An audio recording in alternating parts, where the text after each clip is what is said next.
शून्य से ईश्वर स्तर तक। अध्याय 3165। नमस्कार, आप कहानी में खो जाएं उससे पहले चैनल को सब्सक्राइब करें और नोटिफिकेशन ऑन करें। धन्यवाद। ये ज़िवेन टूटे हुए जादू के सामने खड़ा हो गया और नरसंहार शुरू कर दिया। जैसे ही उसने सैकड़ों और हजारों विदेशी प्राणियों का सफाया किया, उसका शरीर हजारों क्लोनों में बदल गया। वह अजेय था। इन विदेशी प्राणियों के हमले के तहत वह विदेशी प्राणियों के अचानक हमलों को रोकते हुए हमले का मुख्य आधार था। उसके अलावा अग्रिम पंक्ति में अन्य सम्राट स्तर के प्राणी भी थे। इस समय ये उच्च और शक्तिशाली सम्राट स्तर के प्राणी पीछे बैठकर आदेश देना जारी नहीं रख सकते थे। ऐसा इसलिए था क्योंकि यदि विरोध करने के लिए सम्राट स्तर के लोग नहीं होते, तो अन्य अर्थ सम्राट और देव राजा बिल्कुल भी विरोध करने में सक्षम नहीं होते। इस तथ्य का उल्लेख करने की आवश्यकता नहीं है कि इस सेना में सम्राट रैंक के जीवन रूप मिश्रित थे। उनके विरोध के बिना पूरी रक्षात्मक रेखा एक पल में ध्वस्त हो जाएगी। यदि ऐसा होता तो 5 रंगों वाले पंखों वाले भगवान के लिए ये हुआन को विलंबित करना निरर्थक होता। उन्हें बाहर निकालो और जादू की मरम्मत करो। हर किसी के मन में बस यही ख्याल रह गया था। यही उनका एकमात्र रास्ता भी था। यहाँ कोई भी मरना नहीं चाहता था। जितना अधिक यह मामला था, उतना ही अधिक वे मृत्यु से नहीं डर सकते थे। ये ज़िवेन, जो 7वें दायरे में था, एक महान हत्या हथियार था। एक ही वार से सैकड़ों हजारों विदेशी जीव जंतु भस्म हो गए। उसी समय अनगिनत मार्शल आर्ट हजारों मार्शल आर्ट क्लोन में बदल गए, जो उड़ गए और सभी दिशाओं में हमला किया। यह एक मांस की चक्की की तरह था। ये ज़िवेन के पीछे स्टॉर्म सिटी सेना ने अंततः अपने खोए हुए क्षेत्र को थोड़ा थोड़ा करके पुनः प्राप्त कर लिया और अपना लाभ थोड़ा थोड़ा करके पुनः प्राप्त कर लिया। उसके चारों ओर एक शक्तिशाली सम्राट स्तर का प्राणी बेतहाशा हत्या कर रहा था। साधारण अर्थ सम्राट और देव राजा एक भी झटका बर्दाश्त नहीं कर सके। इस सम्राट स्तर के प्राणी के आक्रमण से वे पूरी तरह पराजित हो गए। हार की प्रवृत्ति धीरे धीरे ये ज़िवेन के पक्ष में फैल गई। यह एक विशाल क्रूर जानवर था जो सीधे अपने मूल रूप में परिवर्तित हो गया था। वह 10 पंजों वाला और माउंट टाइड जैसा शरीर वाला एक विशाल क्रूर जानवर था। कोई नहीं जानता था कि यह कौन सी जाति थी, लेकिन हर बार जब यह अपना शरीर घुमाता था, तो ये कई स्टॉर्म सिटी सैनिकों को मार सकता था। हालांकि इसकी मारक क्षमता ये ज़िवेन जितनी अच्छी नहीं थी, फिर भी यह बेहद भयानक थी। ये ज़िवेन इसके अहंकार को बर्दाश्त नहीं कर सका। उसने एक कदम आगे बढ़ाया और एक पल में वह पहले से ही इस क्रूर जानवर के सामने था। उसके हाथ में मौजूद राक्षस वश में करने वाला मूसल वहीं पर धराशायी हो गया। ये क्रूर जानवर हैरान था, लेकिन उसके पास प्रतिक्रिया करने का समय नहीं था। इसके पास केवल एक पंजा उठाने और ये ज़िवेन के दानव वश में करने वाले मूसल का पीछा करने का समय था। टकराना। क्रूर जानवर के पंजे को ये ज़िवेन ने हवा में तोड़ दिया था। दानव को वश में करने वाला मूसल धीमा नहीं हुआ और सीधे क्रूर जानवर के सिर में जा घुसा। बजना। धातु के टकराने की आवाज आई। जैसे ही वह पीछे हटा, क्रूर जानवर ने खून जमा देने वाली चीख निकाली। राक्षस मूसल के प्रहार से उसका पूरा सिर धंस गया। ये बेहद भयानक था। बस राक्षसनाशक मूसल के उसके सिर पर प्रहार से उत्पन्न सदमे की लहर तुरंत फैल गई। जो विदेशी जीव जानवर सम्राट का पीछा कर रहे थे, उन्हें लगभग तुरंत ही नष्ट कर दिया गया, जिससे एक निर्वात क्षेत्र बन गया। ऐसा लग रहा था कि इस अशुभ जानवर ने ये ज़िवेन को तुरंत पहचान लिया था।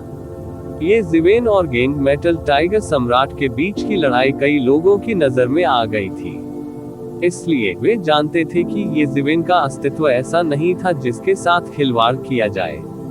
विदेशी जीव स्वभाव से हिंसक थे, लेकिन इसका मतलब यह नहीं था कि उनमें बुद्धि नहीं थी। ऐसा लग रहा था कि यह क्रूर जानवर ये ज़िवेन को पहचान रहा है। कई लोगों ने गेंग जिन टाइगर सम्राट के साथ ये ज़िवेन की लड़ाई देखी थी। वे जानते थे कि ये ज़िवेन का अस्तित्व ऐसा नहीं था जिसके साथ खिलवाड़ किया जा सके। गेंग जिन टाइगर सम्राट का क्रूर जानवर स्वाभाविक रूप से हिंसक था, लेकिन इसका मतलब यह नहीं था कि उनके पास कोई बुद्धि नहीं थी। ये ज़िवेन को रात्रि सम्राट ने हराया था। हालांकि रात्रि सम्राट का अस्तित्व किस प्रकार का था, वह लगभग अकेले ही स्टॉर्म सिटी को तोड़ चुका था, इसलिए इसमें कोई आश्चर्य की बात नहीं थी कि वह उनसे हार गए थे। ये कहना कठिन है कि प्राचीन काल से अब तक उसने कितने लोगों को पराजित किया है। सम्राट स्तरीय डायरबीस्ट ने स्थिति का फायदा उठाकर तुरंत भाग निकला। उसने मन ही मन सोचा, उसकी मुलाकात ऐसे सनकी से कैसे हो सकती है। कुछ भी हासिल करने से पहले ही यह व्यवहारिक रूप से मर रहा था। इसका हिस्सा नहीं मिलेगा स्टॉर्म सिटी को जीतने का इनाम। हालांकि जब उसने अपनी दिव्य इंद्रियों को बाहर निकाला तो उसने अचानक एक दृश्य देखा जिसने उसे मौत तक डरा दिया।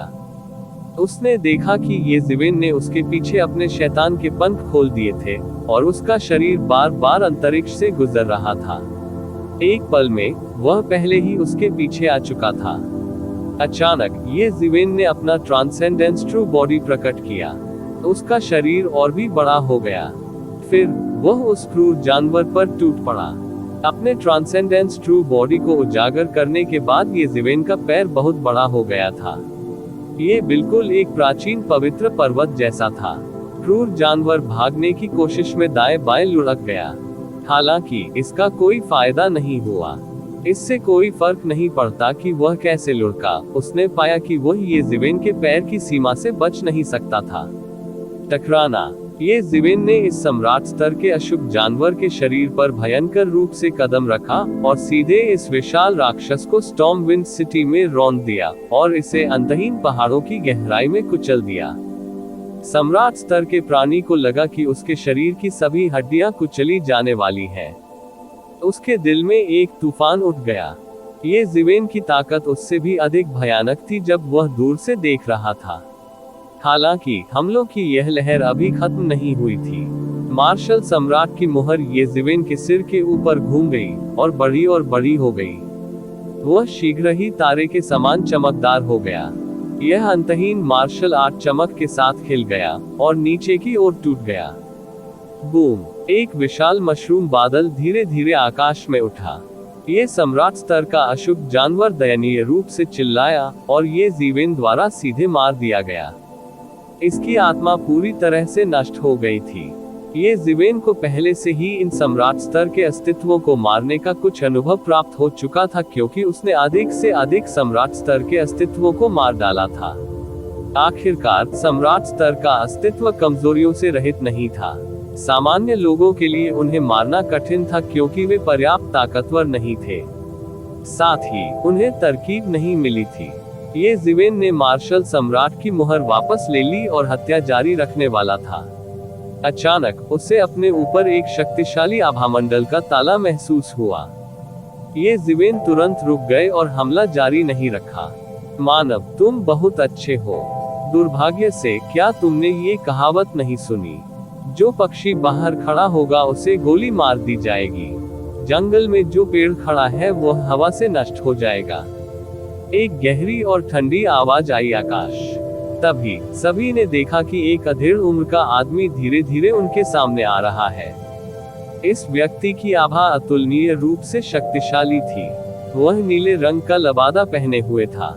ऐसा लग रहा था कि उसकी उपस्थिति ने स्वर्ग और पृथ्वी का भाग्य चुरा लिया है। बहुत मजबूत, लेकिन वह 9वें क्षेत्र तक नहीं पहुंचा है। यह 8वां क्षेत्र है। ये ज़िवेन ने एक पल के लिए इस व्यक्ति की ताकत का अनुमान लगाया और तुरंत इस व्यक्ति की ताकत का अनुमान लगाया। वह तुरंत सतर्क हो गया। यद्यपि 8वें क्षेत्र का अस्तित्व 9वें क्षेत्र के अस्तित्व जितना चमकदार नहीं था, ऐसी स्थिति में जहां 7वें क्षेत्र को छोटी संख्या में प्रमुख ताकतों के रूप में माना जाता था, 8वें क्षेत्र का अस्तित्व लगभग अजेय था।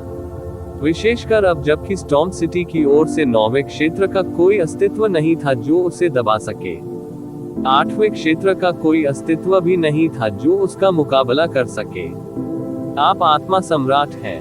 हिस, वह भी स्वयं आए हैं। आखिरकार किसी ने इस अधेड़ उम्र के आदमी को पहचान लिया। ये ज़िवेन को भी आखिरकार समझ आ गया कि यह व्यक्ति कौन था। स्पिरिट सम्राट पेंतियान आदरणीय की कमान के तहत वर्तमान जनरल था। इस बार पेंतियान आदरणीय व्यक्तिगत रूप से स्टॉर्म सिटी को घेरने के लिए उपस्थित नहीं हुए।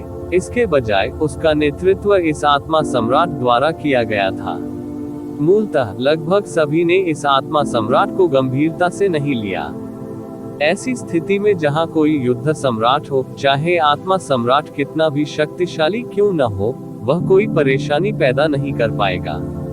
हालांकि युद्ध सम्राट अब गायब था और 5 रंगों वाले पंखों वाले भगवान और रात्रि सम्राट की अप्रत्याशित उपस्थिति भी अनंत आकाशगंगा की गहराई में लड़ी थी। दूसरे शब्दों में, वर्तमान स्टॉर्म सिटी में वास्तव में एक भी व्यक्ति नहीं था जो आत्मा सम्राट का विरोध कर सके। और जब दूर से युद्ध कर रहे मेघ सम्राट ने ये दृश्य देखा, तो वह उपहास करने के अलावा कुछ नहीं कर सका। हालांकि यह एक ऐसा समय था जब हर किसी को एकजुट होने की जरूरत थी, फिर भी वह चाहता था कि ये ज़िवेन मर जाए। ये ज़िवेन ने न केवल स्वर्गीय ताओवाद को, बल्कि उसे भी अपमानित किया, जिससे उसका चेहरा खराब हो गया। सभी ने देखा कि वह ये ज़िवेन से हार गया था।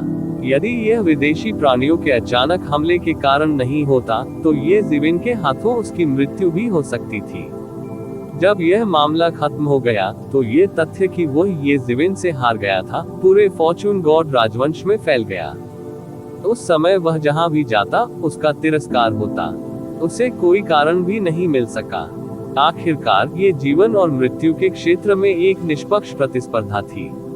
इसके अलावा ये ज़िवेन ने पहले ये ज़िवेन के साथ लड़ाई की थी, तो यह उसके लिए अधिक फायदेमंद होना चाहिए था। हालांकि वह अभी भी ऐसी परिस्थितियों में असफल रहा था, तो वह अब भी खुद की चापलूसी करने का कारण कैसे ढूंढ सकता है। ऐसी परिस्थितियों में उन्हें स्वाभाविक रूप से उम्मीद थी कि ये ज़िवेन मर जाएगा। ये स्वाभाविक रूप से सबसे अच्छा होगा यदि वह आत्मा सम्राट को अपने साथ ला सके। अंकल, ये स्टॉर्म सिटी के एक ऊंचे पहाड़ पर एक युवक चिंतित भाव से आकाश की ओर देख रहा था। उसके हृदय की अशांति अभी भी शांत नहीं हुई थी। ये व्यक्ति स्वाभाविक रूप से यंग वांग जून था। पहले जब उसने ये ज़िवेन की बातें सुनी, तो उसे कोई संदेह नहीं हुआ। उन्होंने तुरंत एक जगह चुनी और एकांत में खेती करना शुरू कर दिया। सुरक्षा की दृष्टि से वह अपने माता पिता को भी अपने पास ले आया। उसने ये ज़िवेन की बातों पर कभी संदेह नहीं किया था।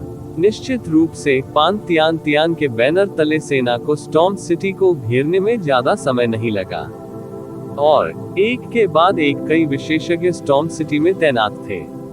युद्ध छिड़ने के कगार पर था।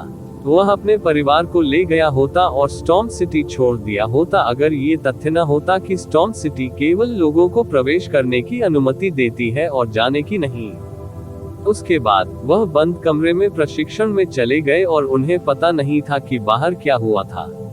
ये तभी हुआ था जब ये हुआन का भाला सीधे स्टॉर्मविंड सिटी में घुस गया था। उस भयानक झटके ने न जाने कितनी आत्मा संरचनाओं को नष्ट कर दिया था।